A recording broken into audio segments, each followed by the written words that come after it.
최첨단 AI 로봇의 완벽한 동작 앞에서 제 손바닥에 굳은 살은 비웃음을 당하는 것 같았습니다. 34년의 세월이 고작 데이터 한 줄보다 못한 가치일까 숨이 막혔습니다. 그런데 모두가 포기하고 라인이 멈춰버린 그 순간 기계의 비명을 듣고 다시 살려낸 건 AI가 아니라 저의 거친 손이었습니다. 세상이 끝났다고 말하는 은퇴 후에야 비로소 깨달은 인생의 진짜 비밀을 들려드립니다. 퇴직이 끝이 아니라는 말, 그땐 믿지 않았습니다.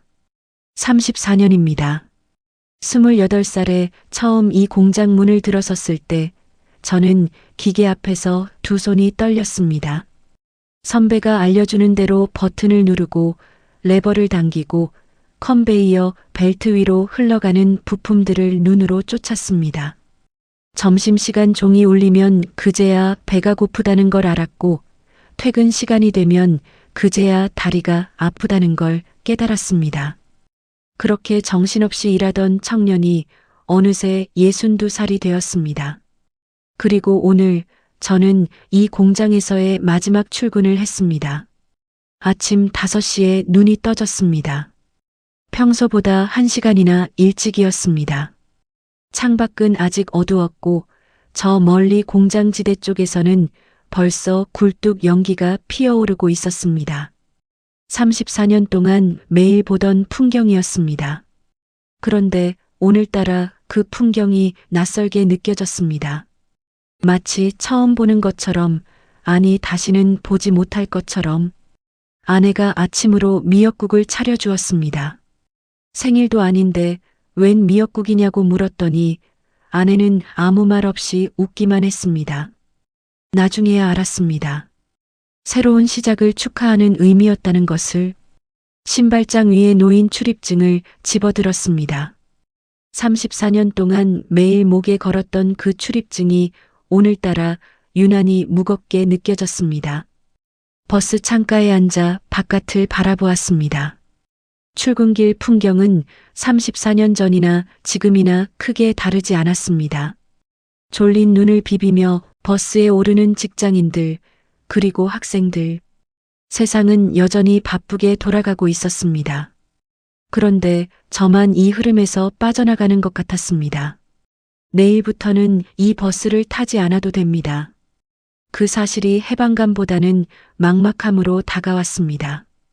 공장 정문에서 경비실 아저씨가 저를 보며 경례를 했습니다. 20년 넘게 매일 아침 인사를 나누던 분이셨습니다. 평소보다 경례 자세가 더 반듯했습니다. 저도 고개를 숙여 인사를 했습니다. 말을 하면 목소리가 떨릴 것 같았습니다. 공장 안으로 들어서자 익숙한 기름 냄새가 코를 찔렀습니다. 처음에는 그 냄새가 싫었습니다. 퇴근 후에도 옷에서, 머리카락에서 그 냄새가 났습니다. 그런데 언젠가부터 그 냄새가 익숙해졌습니다. 오늘 이 냄새를 맡는 것도 마지막입니다. 아침 조회 시간. 200명이 넘는 직원들이 공장 마당에 줄을 맞춰 서 있었습니다. 저는 공장장으로서 맨 앞줄 가운데에 섰습니다. 인사팀장이 제 이름을 불렀습니다. 34년 근속, 정년퇴직. 그 말이 확성기를 통해 공장 전체에 울려 퍼졌습니다. 박수 소리가 귀를 때렸습니다. 기쁜 건지 슬픈 건지 알 수 없는 감정이 가슴 속에서 뒤엉켰습니다. 마이크 앞에 섰습니다. 준비해온 인사말이 있었습니다. 하지만 입 밖으로 나오지 않았습니다. 대신 엉뚱한 말이 튀어나왔습니다. 여러분, 오늘 날씨가 참 좋습니다. 직원들 사이에서 웃음이 터져 나왔습니다. 저도 따라 웃었습니다. 34년 동안 이 자리를 지켜주셔서 감사합니다. 건강하십시오. 그게 전부였습니다. 목소리가 갈라지기 시작했고 눈시울이 뜨거워졌습니다. 사무실로 돌아와 책상을 정리했습니다. 화분 하나와 가족 사진이 담긴 액자. 아이들이 아직 어렸을 때 찍은 사진이었습니다. 힘든 일이 있어도 이 사진을 보면 버틸 수 있었습니다. 서랍 깊숙이 있던 편지 한 통을 꺼냈습니다.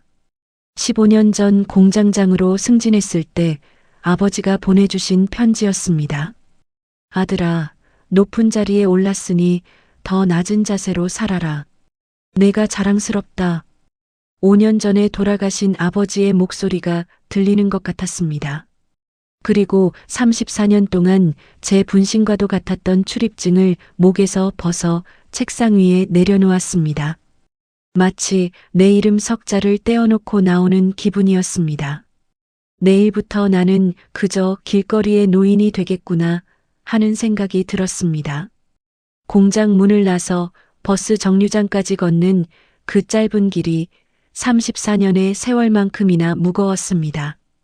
40분 거리의 퇴근길이 평소보다 10배는 더 길게 느껴졌습니다. 오후가 되자 후배들이 찾아왔습니다.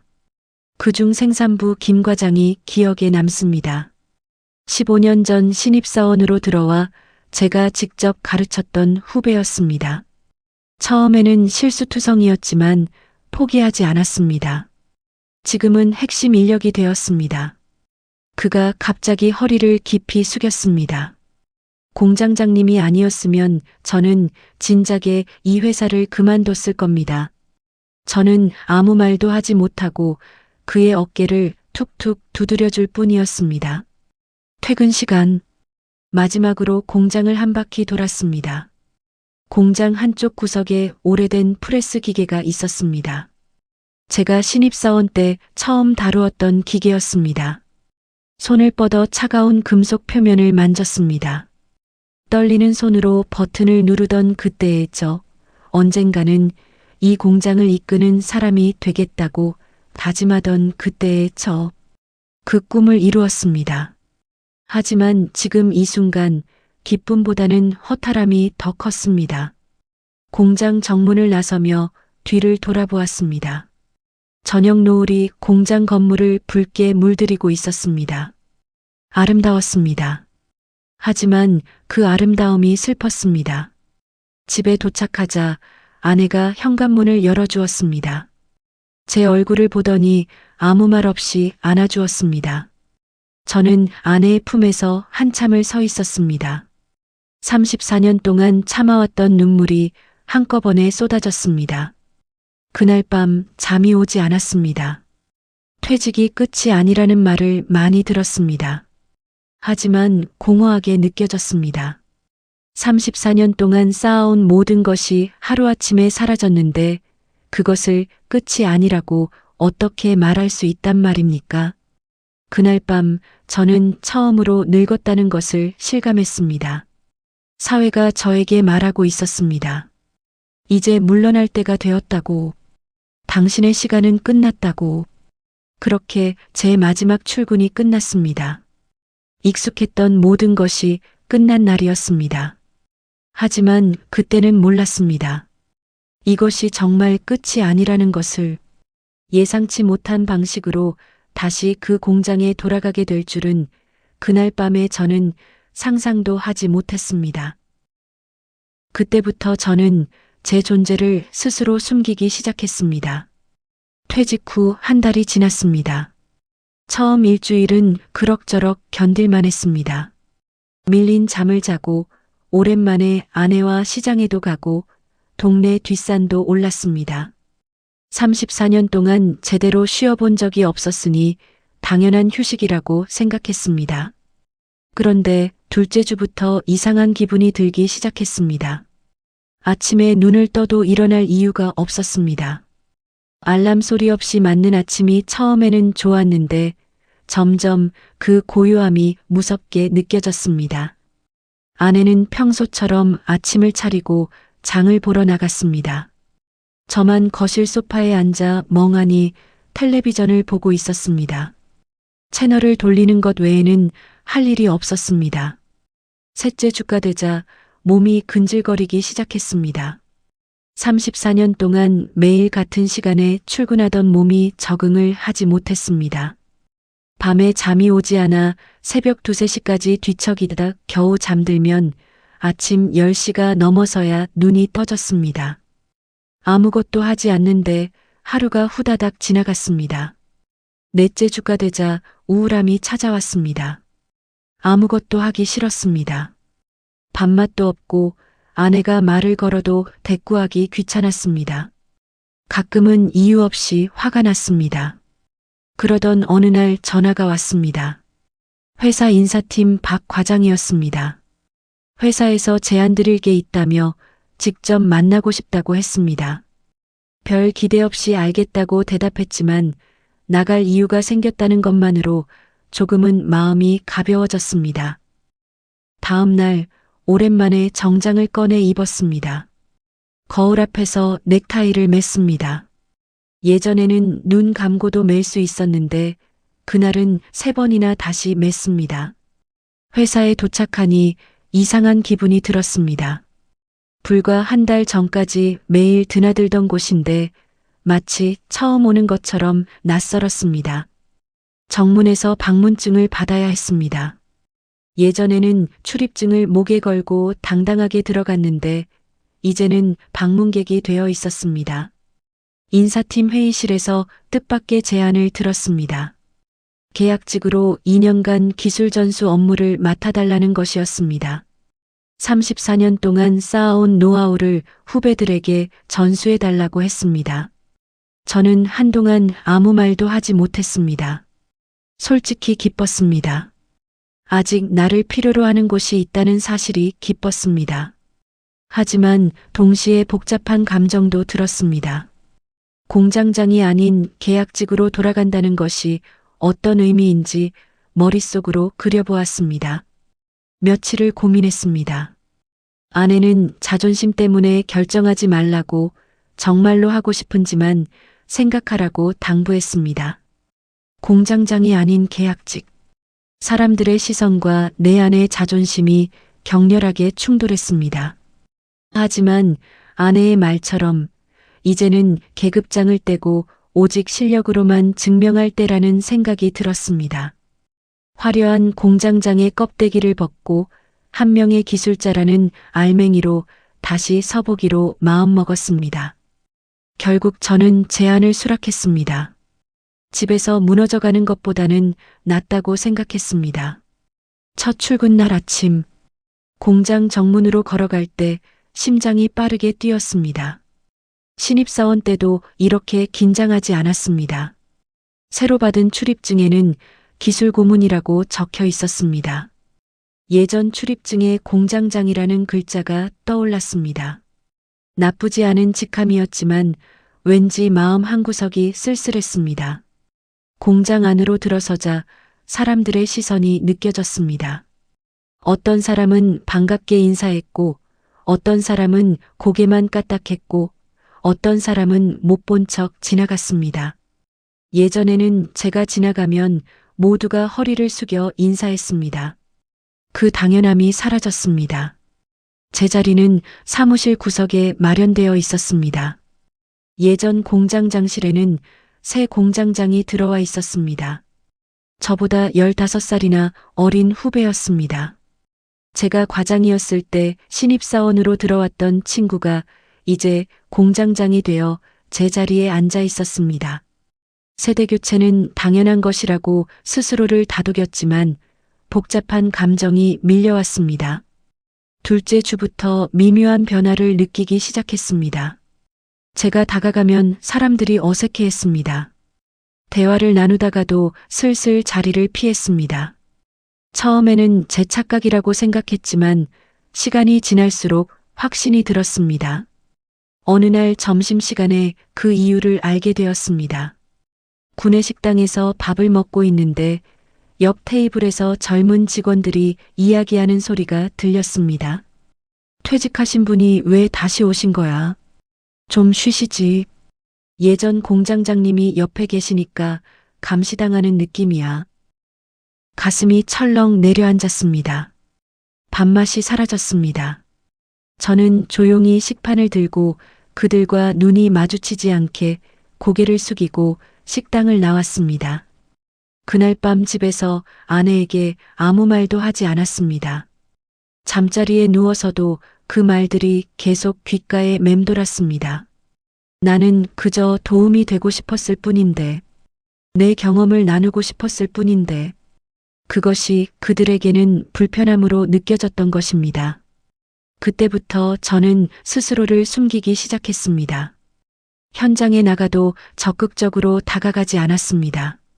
멀찍이서 지켜보기만 했습니다. 존재감을 최대한 줄이려고 했습니다. 마치 투명인간처럼 점심시간에도 혼자 밥을 먹었습니다. 사람들이 적은 시간에 식당에 가서 구석 자리에 앉아 빠르게 밥을 먹고 나왔습니다. 회의에도 참석하지 않았습니다. 제가 있으면 후배들이 자유롭게 의견을 내지 못할 것 같았습니다. 그렇게 한 달이 지났습니다. 저는 점점 더 작아지고 있었습니다. 공장장이었던 사람이 34년을 이 공장에 바친 사람이 이제는 구석에서 숨죽이며 지내는 신세가 되었습니다. 그러던 어느 날이었습니다. 현장을 돌아다니다가 생산 라인에서 문제가 생긴 것을 발견했습니다. 컨베이어 벨트의 속도가 미세하게 불규칙했습니다. 보통 사람은 눈치채지 못할 정도였지만 34년 동안 이 기계들을 봐온 제 눈에는 보였습니다. 이대로 두면 며칠 안에 고장이 날 것 같았습니다. 잠시 망설였습니다. 나서면 또 불편해할 텐데. 하지만 그냥 지나칠 수가 없었습니다. 저는 현장 반장을 불러 조용히 이야기했습니다. 점검해보니 정말로 벨트 텐션에 문제가 있었습니다. 조금만 더 늦었으면 라인이 멈출 뻔했습니다. 반장이 고개를 숙였습니다. 감사합니다, 선배님. 그 한마디가 오랜만에 느끼는 쓸모있다는 느낌이었습니다. 하지만 그것도 잠시였습니다.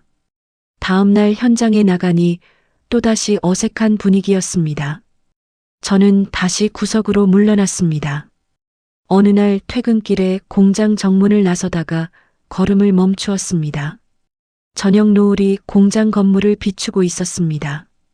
퇴직하던 날 보았던 그 풍경이었습니다. 그때는 떠나는 슬픔이었다면 지금은 있어도 없는 것 같은 슬픔이었습니다. 내가 여기 있어도 되는 사람인가? 그 질문이 머릿속을 떠나지 않았습니다. 하지만 그만둘 수는 없었습니다.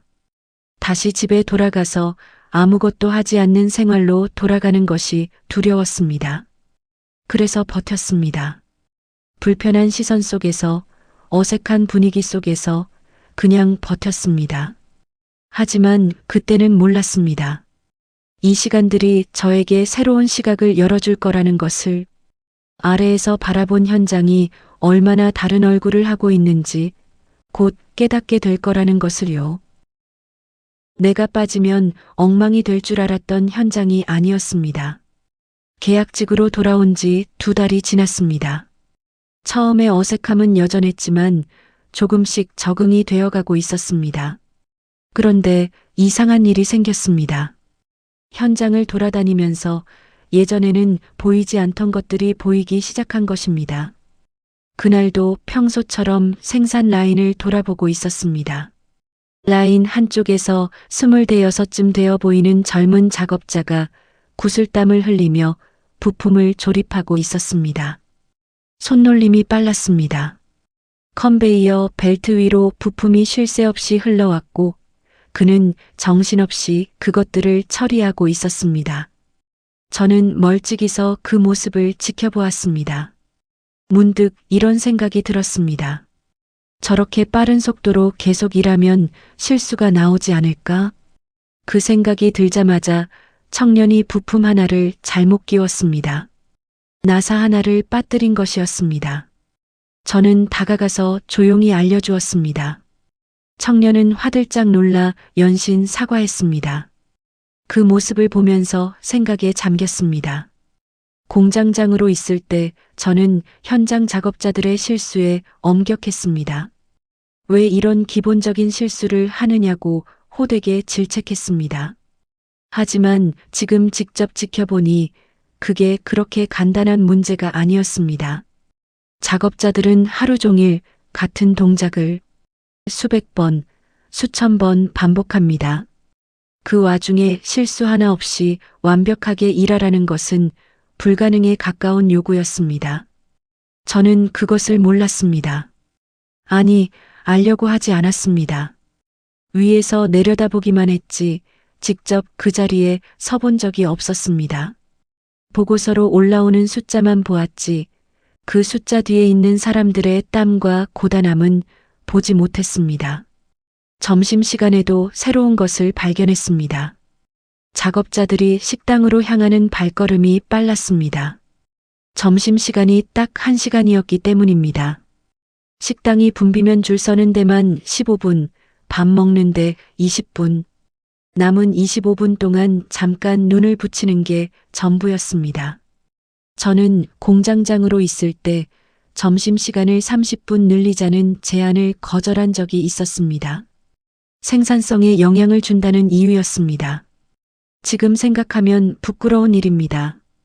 고작 30분이 작업자들에게는 얼마나 소중한 시간이었을까요? 그것을 저는 숫자 때문에 거절했습니다. 야간 근무조의 고충도 알게 되었습니다. 기술 고문이라는 직책 덕분에 야간조와 함께 시간을 보낼 기회가 생겼습니다. 새벽 2시, 3시에 현장을 돌아다녔습니다. 형광등 불빛 아래서 작업자들이 묵묵히 일하고 있었습니다. 눈이 충혈되어 있었고 커피를 달고 살았습니다. 야간조 반장이 조심스럽게 말했습니다.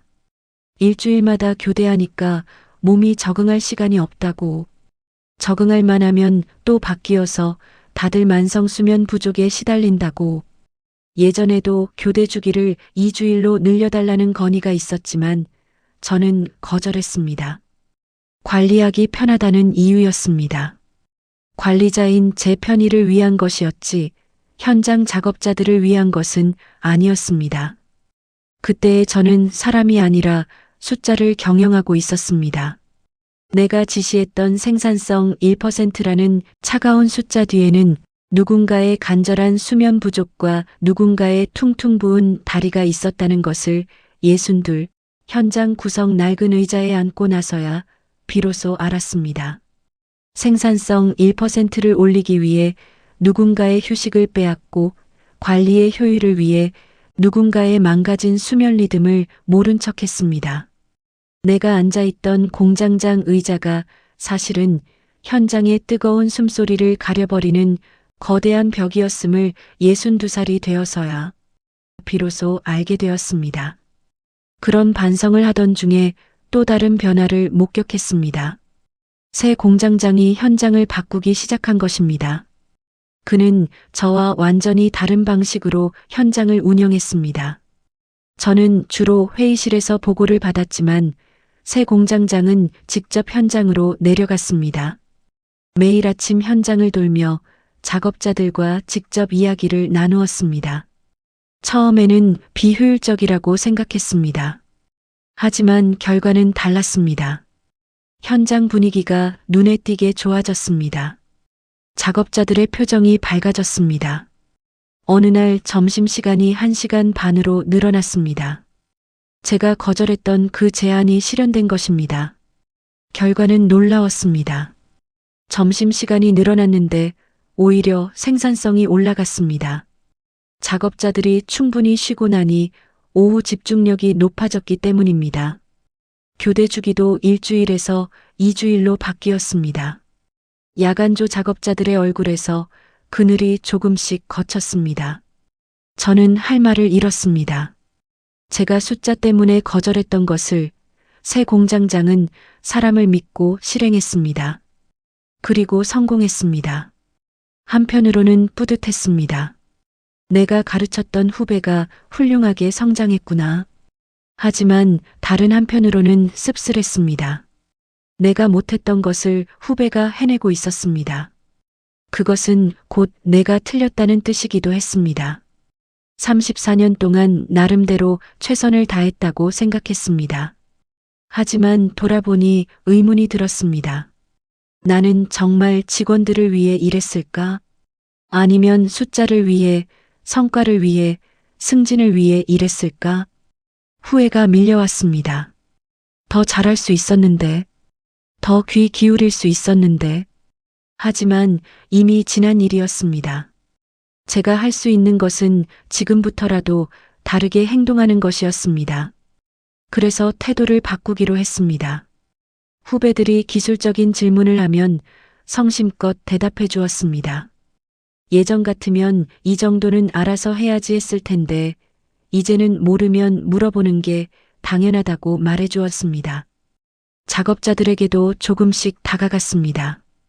인사를 건네고 작은 것이라도 칭찬해 주었습니다. 조금씩 벽이 허물어지는 것이 느껴졌습니다. 내가 빠지면 엉망이 될 줄 알았던 현장. 하지만 현장은 저 없이도 잘 돌아가고 있었습니다. 아니, 어쩌면 저 없이 더 잘 돌아가고 있었습니다. 처음에는 서글펐습니다. 하지만 시간이 지나면서 생각이 바뀌었습니다. 세대가 바뀌고 시대가 바뀌고 방식이 바뀌는 것. 그것을 받아들여야 했습니다. 그리고 받아들이고 나니 마음이 조금은 편해졌습니다. 그날 밤 처음으로 이런 생각이 들었습니다. 나는 끝난 사람인가? 계약직으로 복귀한 지 넉 달이 지났습니다. 현장의 변화에 조금씩 적응하고 있었습니다. 새 공장장의 운영 방식도 인정하게 되었습니다. 그렇게 마음을 다잡고 있던 차에 더 큰 변화가 찾아왔습니다. 그날 아침 조회에서 새 공장장이 발표를 했습니다. 다음 달부터 생산 라인에 AI 로봇을 도입한다는 내용이었습니다. 스마트 팩토리 구축의 첫 단계라고 했습니다. 직원들 사이에서 웅성거리는 소리가 들렸습니다. 저는 그 자리에 서서 아무 표정도 짓지 못했습니다. 제가 공장장으로 있을 때도 자동화에 대한 이야기는 있었습니다. 하지만 저는 소극적이었습니다. 기존 방식대로 해도 공장이 잘 돌아가는데 굳이 바꿀 필요가 있을까 생각했습니다. 결국 제가 퇴직하고 나서야 본격적인 변화가 시작된 것입니다. 한 달 후 정말로 AI 로봇이 들어왔습니다. 거대한 트럭 여러 대가 공장 앞에 줄지어 섰습니다. 로봇팔 센서, 제어 장치, 모니터링 시스템, 처음 보는 장비들이 쏟아져 나왔습니다.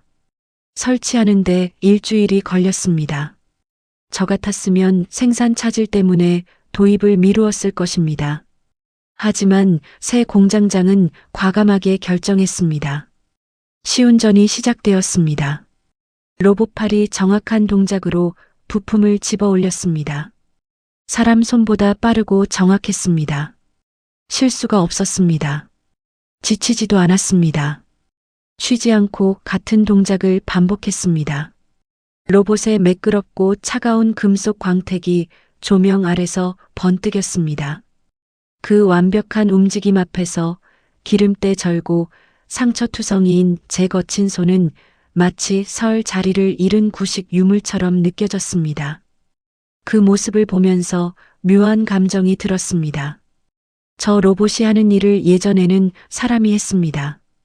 구슬땀을 흘리며 손가락이 저리도록 고생하며 했던 일을 이제 로봇이 대신하고 있었습니다. 작업자들의 부담이 줄어드는 것이니 좋은 일이었습니다. 하지만 한편으로는 불안한 생각도 들었습니다. AI 로봇 도입 후 한 달이 지났습니다. 생산성이 30% 이상 향상되었고 불량률은 반으로 줄었습니다. 새 공장장은 회사로부터 큰 칭찬을 받았습니다. 스마트 팩토리의 모범 사례라며 언론에 소개되기도 했습니다. 저는 그 모든 것을 지켜보면서 복잡한 감정에 휩싸였습니다. 만약 내가 좀 더 과감했더라면, 만약 내가 변화를 두려워하지 않았더라면, 이 성공이 내 것이 될 수도 있었을 텐데. 하지만 더 힘들었던 것은 따로 있었습니다.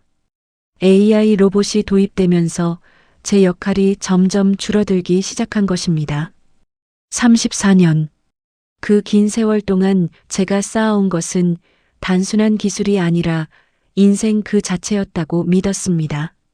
그런데 눈앞에서 한치의 오차도 없이 움직이는 AI 로봇을 보며 제 손바닥에 박힌 거친 굳은 살이 비웃음을 당하는 것 같았습니다. 예를 들어 저는 기계 소리만 들어도 어디가 문제인지 알 수 있었습니다. 그것이 제 자랑이었습니다. 하지만 이제는 AI가 그 일을 대신했습니다. 센서가 기계의 상태를 실시간으로 모니터링했습니다. 사람이 소리를 들을 필요가 없었습니다. 생산 계획도 마찬가지였습니다. 저는 오랜 경험에 의존해서 계획을 세웠습니다. 때로는 직감에 의존하기도 했습니다. 하지만 이제는 AI가 빅데이터를 분석해서 수요를 예측했습니다. 제 직감보다 훨씬 정확했습니다. 저는 점점 할 일이 없어졌습니다. 후배들도 더 이상 저에게 질문을 하지 않았습니다. 궁금한 게 있으면 AI 시스템을 확인했습니다. 저보다 AI가 더 정확한 답을 주었으니까요. 어느 날이었습니다. 로봇 팔 하나가 오작동을 일으켰습니다. 저는 바로 원인을 짐작했습니다. 관절 부위의 윤활유가 부족한 것 같았습니다. 현장 담당자에게 점검해 보라고 했더니 시스템에서는 정상으로 나온다고 했습니다. 저는 할 말을 잃고 물러났습니다. 그런데 이틀 후 그 로봇이 완전히 멈추었습니다. 원인은 제가 짐작했던 대로였습니다. 센서가 오작동해서 잘못된 데이터를 보내고 있었던 것입니다. 담당자가 달려와서 사과했습니다. 하지만 속으로는 씁쓸했습니다. 센서가 고장났을 때나 제 경험이 쓸모 있는 것이었습니다. 그날 밤 집으로 돌아오는 길이 유난히 멀게 느껴졌습니다. 아내가 무슨 일 있냐고 물었지만 그냥 피곤하다고 대답했습니다. 소파에 앉아 텔레비전을 켰지만 무슨 내용인지 들어오지 않았습니다. 34년. 그 긴 세월 동안 저는 무엇을 한 걸까? 기술을 익히고 경험을 쌓고 노하우를 축적했습니다. 그것이 제 자산이라고 생각했습니다. 하지만 세상이 바뀌었습니다. AI가 몇 달 만에 제 34년을 따라잡았습니다. 아니, 뛰어넘었습니다. 나는 끝난 사람인가? 그 질문이 머릿속에서 떠나지 않았습니다. 아내의 고른 숨소리가 옆에서 들렸지만 잠들 수가 없었습니다. 차라리 그만둘까 하는 생각도 들었습니다. 어차피 쓸모없는 사람이 억지로 버텨봤자 뭐가 달라지겠습니까? 하지만 포기하는 것 같아서 자존심이 허락하지 않았습니다. 그래서 그냥 버텼습니다. 아무 의미 없이 하루하루를 버텼습니다. 며칠이 지나면서 저는 점점 더 무기력해졌습니다. 현장에 나가도 멍하니 서 있었습니다. 집에 돌아와서도 아무것도 하기 싫었습니다. 밥맛도 없고 잠도 오지 않았습니다. 아내가 걱정스러운 눈으로 바라보았습니다. 어디 아픈 거 아니냐고, 병원 한번 가보라고. 저는 괜찮다고 대답했지만 괜찮지 않았습니다. 몸이 아픈 것이 아니라 마음이 아팠습니다. 존재의 이유를 잃어버린 사람의 아픔이었습니다. 그렇게 가장 힘들었던 시기를 보내고 있었습니다. 나는 끝난 사람인가? 그 질문에 대한 답을 찾지 못한 채로. 하지만 그때는 몰랐습니다. 그 답을 찾게 해줄 사건이 곧 일어날 것이라는 것을, 제가 다시 필요해지는 순간이 올 것이라는 것을. 그때 저는 생각하지 않았습니다. 그냥 몸이 먼저 움직였습니다. 그날은 평범한 목요일이었습니다. 특별한 예감 같은 것은 없었습니다. 평소처럼 버스를 타고 출근했습니다. 그냥 또 하루를 버텨야지 하는 마음으로 공장 문을 들어섰습니다. 오전은 조용하게 지나갔습니다. 사무실 구석 제자리에 앉아 이것저것 자료를 들여다보고 있었습니다. 할 일이 없으니 시간을 때우는 것이 일이었습니다. 점심을 먹고 오후 2시쯤이었습니다. 갑자기 사무실이 소란스러워졌습니다. 전화벨이 울리고 사람들이 뛰어다니기 시작했습니다. 생산 라인에 심각한 문제가 생겼다고 했습니다. AI 자동화 시스템 전체가 오작동을 일으켰다는 것이었습니다. 저는 현장으로 뛰어갔습니다. 도착하니 아수라장이었습니다. 컨베이어 벨트가 멈춰 있었습니다. 로봇 팔들이 이상한 자세로 정지해 있었습니다. 경고음이 여기저기서 울리고 빨간 경고등이 번쩍번쩍 깜빡이고 있었습니다. 작업자들이 우왕좌왕하고 있었습니다. 수동으로 전환하려고 해도 시스템이 먹통이었습니다. 현장 반장이 땀을 뻘뻘 흘리며 AI 시스템 업체에 긴급 연락을 하고 있었습니다. 하지만 표정이 점점 어두워졌습니다. 지금 바로 올 수 없다는 대답을 듣고 있는 것 같았습니다. 새 공장장도 현장에 나와 있었습니다. 평소의 침착함이 사라져 있었습니다. 이마에 식은땀이 맺혀 있었습니다. 저는 잠시 상황을 지켜보았습니다. 머릿속이 빠르게 돌아가기 시작했습니다. 34년 동안 쌓아온 경험이 자동으로 작동하고 있었습니다. 생산 라인을 따라 천천히 걸으며 멈춰 있는 로봇들을 살펴보았습니다. 문제는 중앙 제어 시스템에서 시작된 것 같았습니다. IT 전문가가 와야 해결할 수 있는 문제였습니다. 하지만 그 전문가가 오려면 최소 서너 시간은 걸린다고 했습니다. 기계가 멈췄는데 아무도 손을 대지 못하고 화면만 바라보고 있는 현실이 답답했습니다.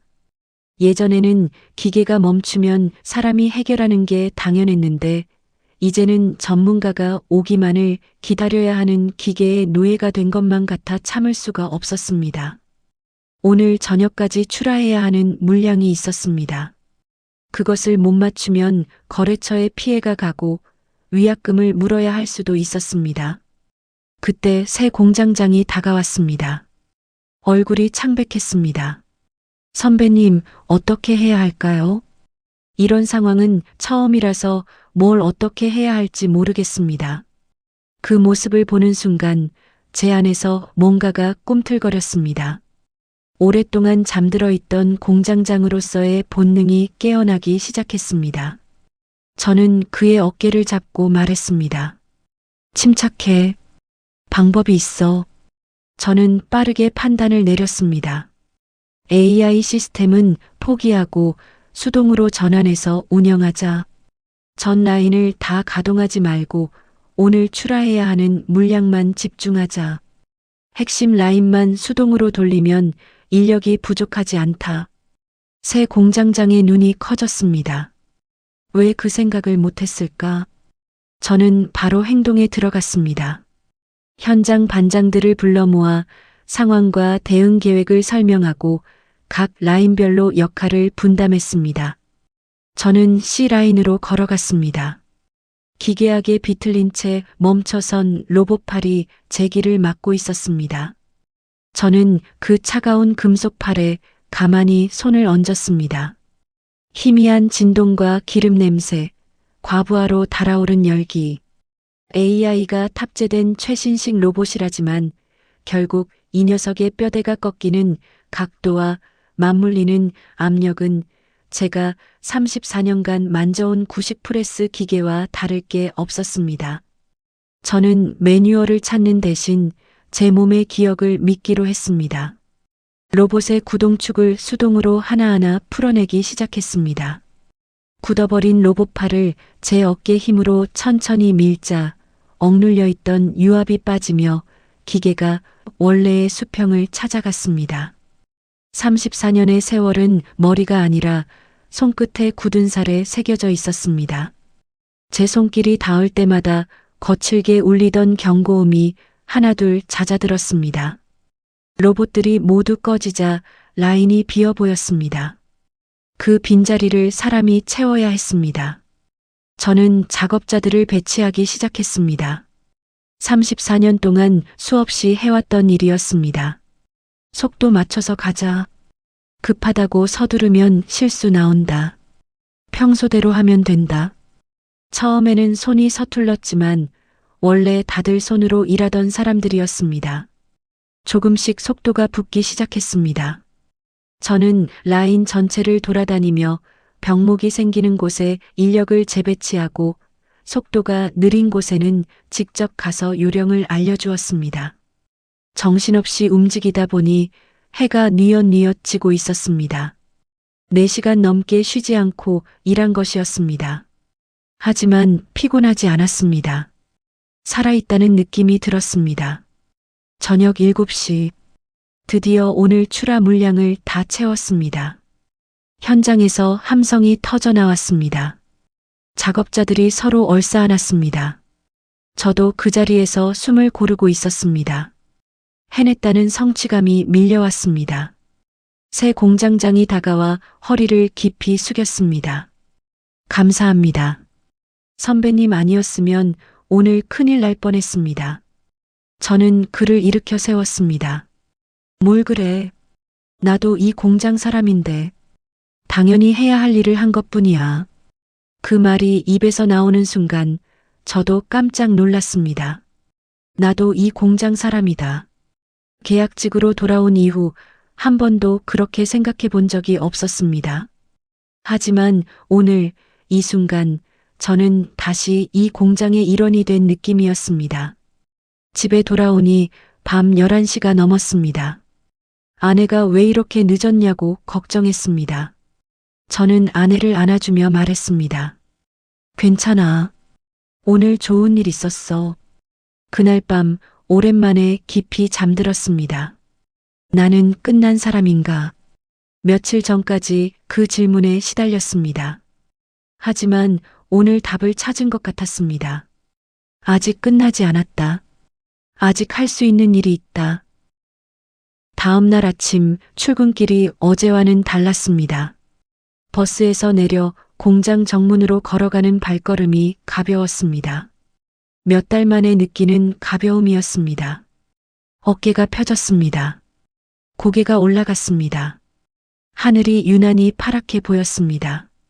정문을 지나 공장 안으로 들어서는데 이상한 일이 벌어졌습니다. 지나가는 사람들마다 저에게 인사를 하는 것이었습니다. 안녕하세요, 선배님. 수고하셨습니다. 어제 정말 대단하셨습니다. 처음에는 어리둥절했습니다. 예전에도 인사하는 사람들이 있긴 했지만 이렇게 많지는 않았습니다. 그리고 그 인사의 느낌이 달랐습니다. 형식적인 인사가 아니라 진심이 담긴 인사였습니다. 사무실에 들어서니 제 책상 위에 뭔가가 놓여 있었습니다. 커피 한 잔과 빵 하나였습니다. 메모지가 붙어 있었습니다. 선배님, 어제 정말 감사했습니다. 덕분에 살았습니다. 생산부 일동. 그 메모를 읽는 순간 코끝이 찡해졌습니다. 대단한 선물이 아니었습니다. 하지만 그 마음이 느껴졌습니다. 오전에 현장을 돌았습니다. 어제 그 난리를 겪었는데도 생산 라인은 정상적으로 돌아가고 있었습니다. AI 시스템도 복구되어 로봇들이 다시 일을 하고 있었습니다. 하지만 달라진 것이 있었습니다. 사람들의 태도였습니다. 예전에는 제가 다가가면 피하던 사람들이 오히려 먼저 말을 걸어왔습니다. 선배님, 어제 그 상황에서 어떻게 그렇게 빨리 판단하셨어요? 로봇 수동 전환하는 거 어떻게 아셨어요? 매뉴얼도 안 보시고 바로 찾으시던데 진짜 신기했어요. 질문이 쏟아졌습니다. 저는 하나하나 대답해 주었습니다. 특별한 비결이 있는 게 아니라 오래 해서 몸에 익은 거라고. 34년 하다 보면 자연스럽게 알게 되는 것들이라고. 점심시간에 식당으로 갔습니다. 예전처럼 구석 자리에 혼자 앉으려고 했습니다. 그런데 누군가 저를 불렀습니다. 선배님, 여기 앉으세요. 저희랑 같이 드시죠. 생산부 젊은 직원들이었습니다.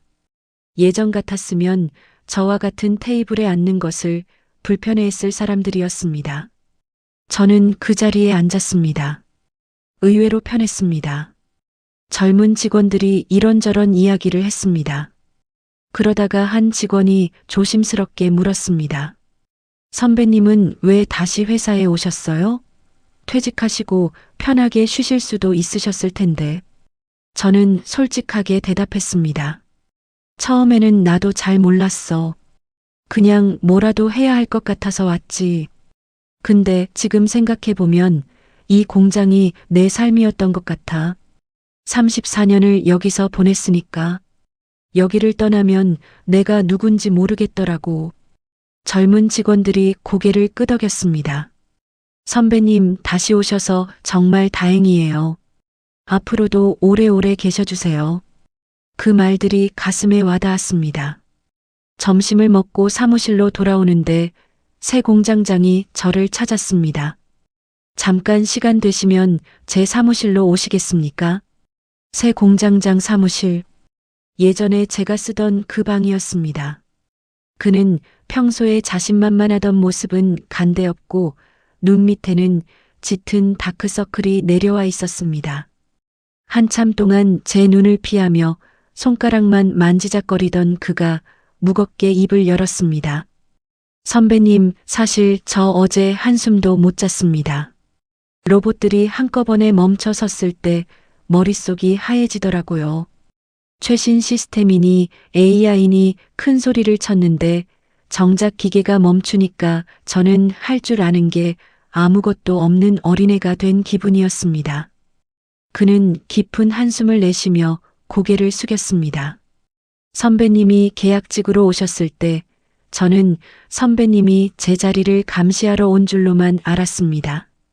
그래서 일부러 더 아는 척하고 선배님의 경험을 구식이라고 밀어냈습니다.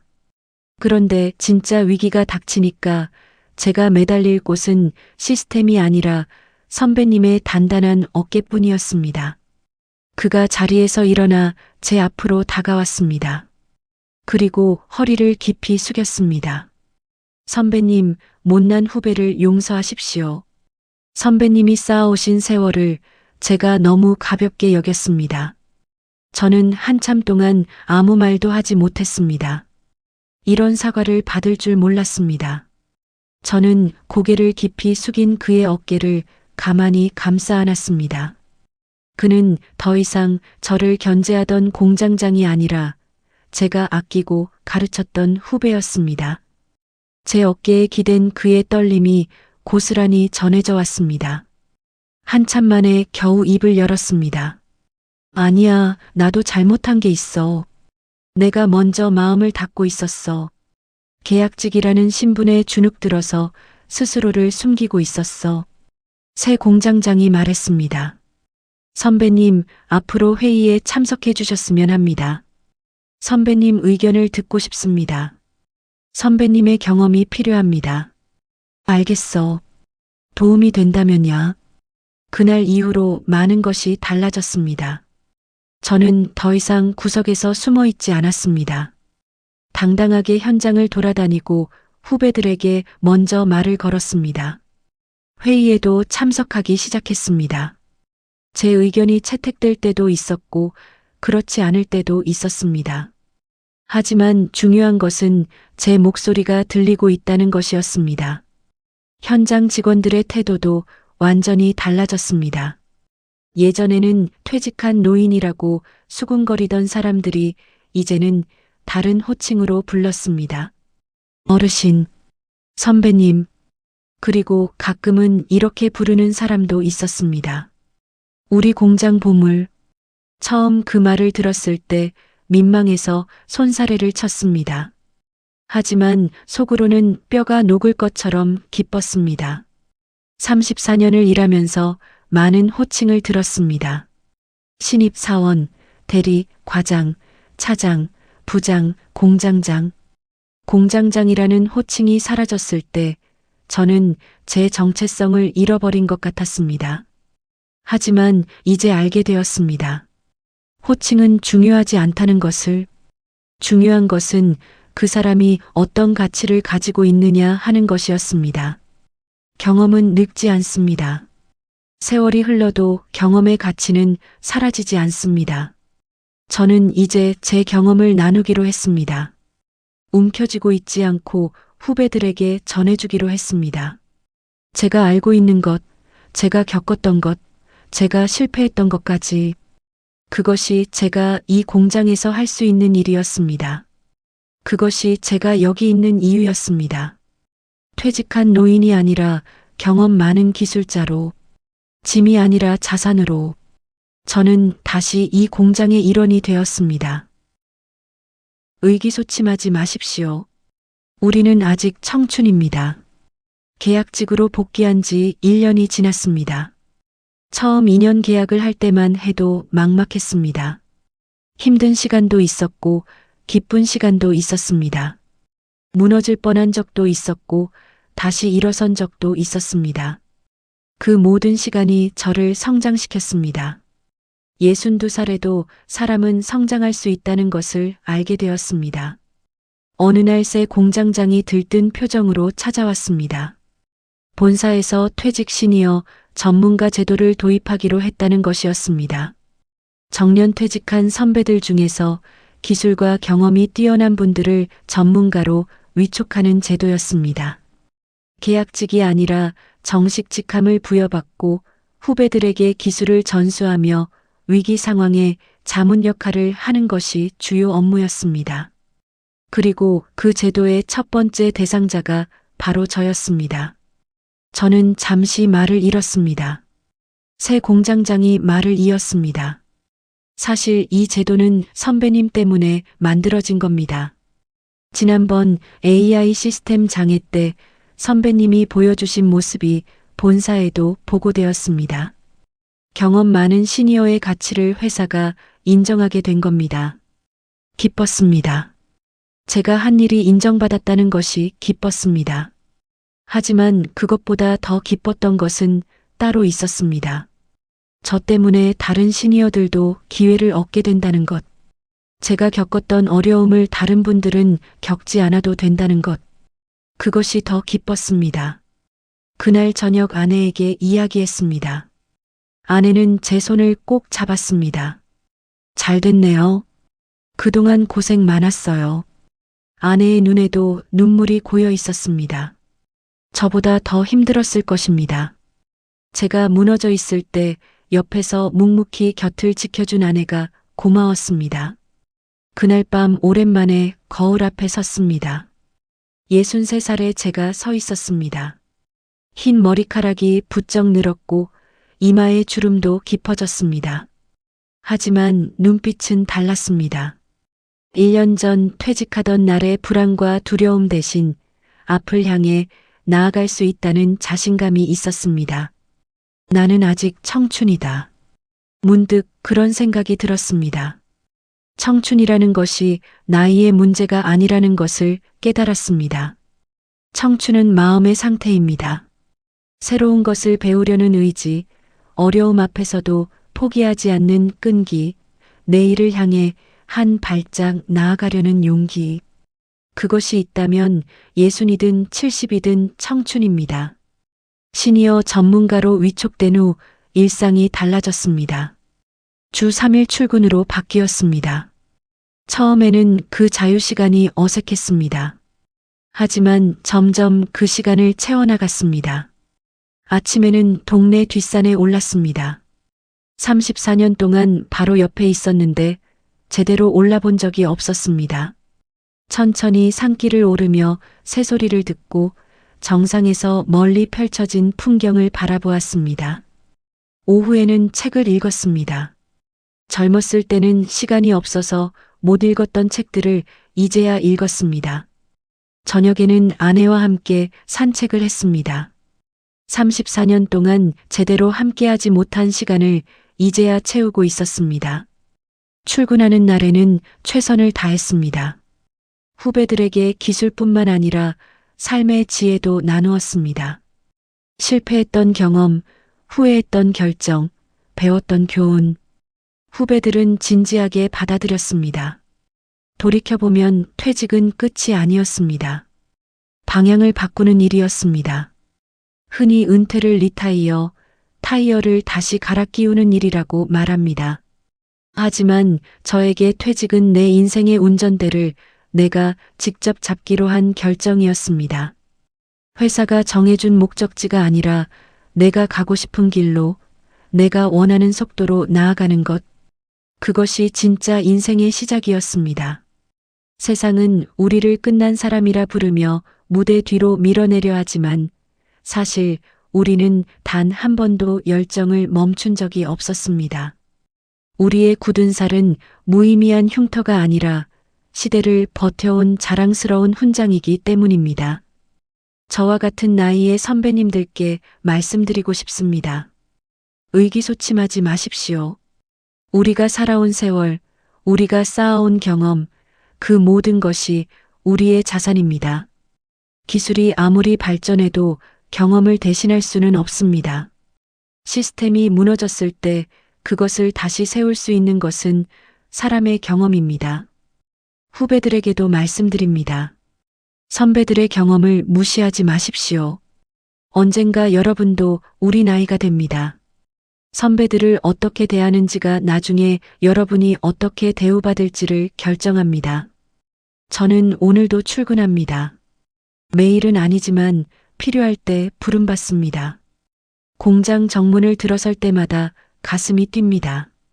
아직도 이 공장이 저를 필요로 한다는 것이 감사합니다. 나는 아직 끝나지 않았습니다. 나는 아직 청춘입니다. 당신도 그렇습니다. 여러분의 인생 운전대는 지금 어디를 향하고 있나요? 혹은 여러분만이 가진 세상 그 어떤 AI도 대신할 수 없는 보물 같은 경험은 무엇인가요? 댓글로 여러분의 소중한 인생 이야기를 들려주세요.